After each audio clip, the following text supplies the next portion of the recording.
جولتي لك علي المان كوتي في وبوليو كوتي في سلافون أمي أباه وجو أسكيس وأجرو أكو ما يموفي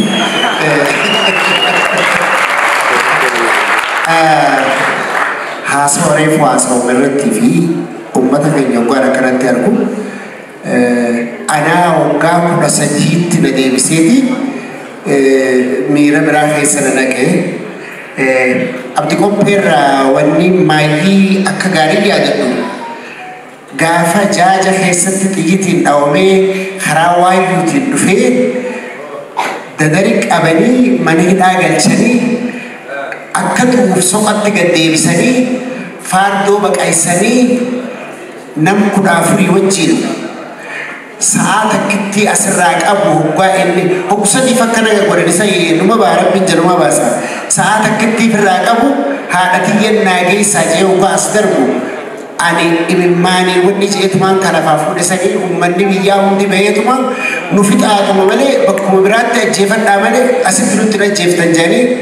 akkasitti fudani karaa dandaru deebisani jechu yaadanno ani saaf bira qabu ana wagga sagali abba hiyya wajjin manasa dufe harra erertana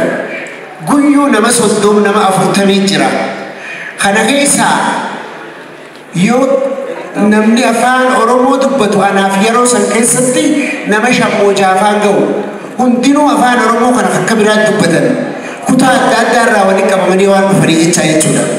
achitti waliin qabeeti leenjisee wanti godhee guyyaa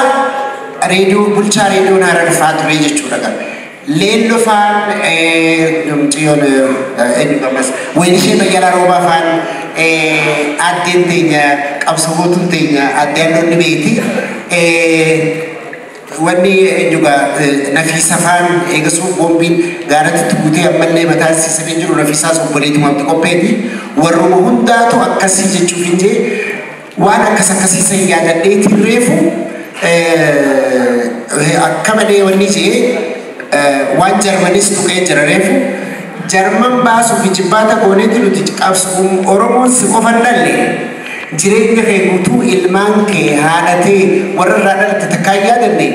jarman kanatti as baafna innee dirqiin oggaa as baafne aboo ani umrii 50 yoo ga'e kanaan qabsoo uummata oromoo bakkaanatti dhiisee deemu qabu jeeti ogguu nuti telefoona bilbillu jarmanin bilbille nuti inni asii finfinnee tanaa deebisaa jechuudha nama hanqas takka akkuma reefu himametti gaa haasawwan fixu waa'ee abdi qopheeti gitaara duraa tokko anaa duraa cabsee inni illee as keessa dhadha'ee sanis numa hin yaadadhaa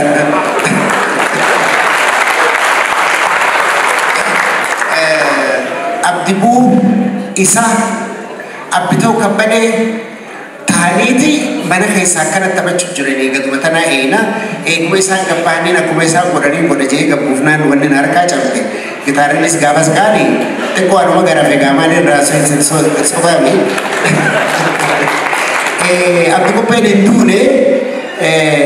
ijoollee kana hunda horate nullee horate isin qottuumi oromoon hunjee abdi isin gaallaami oromoon hunjee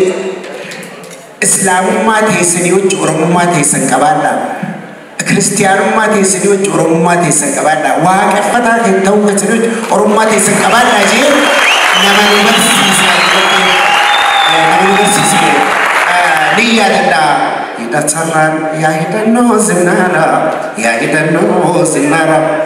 atin dhufe anaan dhufe silaadha yaa hiriyyoo galaana dhakaa boraafatee cuncuna haadhatee kan biyyaaf dhaabbate sadoo isaarraa achi bahee je'eeti ama sadii osoo jarri irratti hin beekin osoo isaanii hojjechaa ture kana sirbaa ture hogguu irratti dammaqanii galgala haadha mana isaa fudhatee gaara kute jechuudha duraan nama gaara keessaa ture namni inuu abbaa booraatii dhufu kashawaa dhufu ba'arsii dhufu niin sobee jara keenya warri beektanii jirtanii mana isaa kurfaawanii achi gaara jarabaa kataafatti gaddeeman jechuudha nuuf abdi qopheen qabsuma dara isin qottuumi oromoo isaan nu barsiise yoo jenne dogoggora goone kana jecha arraan tana ijoollee isaatiin baayoloojikaalii nama inni dhaleen ijoollee isaa ta'e inni horateen akkanatti yaadatamee dubbatamuun kuni abdi hinduni legacy satifa fulla turelle kana jenne refu wonna yamani fani afan oromo timi afan afan afan afan oromo da awala mutid ittisat mada tola kuintu sayasada afan afan afan oromo da afan bagia afan natia afan oromia Jadi, afan maginan kacamnya tu befra, afan oromotin barane putera.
Wow.